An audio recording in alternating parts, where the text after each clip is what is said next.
Hello everyone, আসসালামু আলাইকুম। সবাই কেমন আছেন? আজকে ছোট ছোট বাচ্চা মাছ দিয়ে তরকারি রান্না করব। তার জন্য মাছগুলো একটু ভেজে নিয়েছি, আর এখন পেঁয়াজ মাছগুলো ভেজে নিচ্ছি তরকারির জন্য। এখানে আমি নিয়েছি ভেন্ডি নিয়েছি আর আলু নিয়েছি। ভেন্ডি আর আলু দিয়ে ছোট মাছ ছোট ছোট বাটাগুলো রান্না করব। এখানে একটু কষিয়ে নেব তরকারিগুলো। ভেন্ডির তরকারিটা ভালোই লাগে। কার কার কাছে আলু ভেন্ডির তরকারি ভালো লাগে অবশ্যই কমেন্ট করে জানাবেন।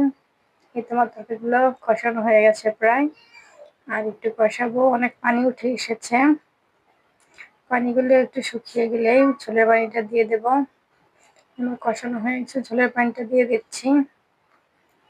তো রান্না বান্না চলছে, প্রতিদিনের কাজ একটাই।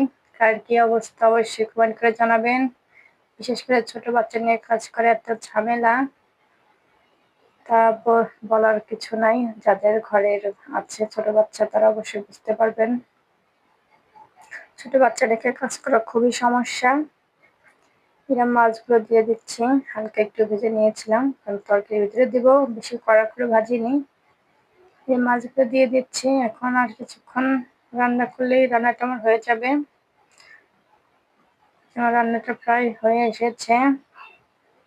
আর কার কাছে আমার ভিডিওগুলো ভালো লাগে অবশ্যই কমেন্ট করে জানাবেন। ধন্যবাদ সবাইকে, ভালো থাকবেন।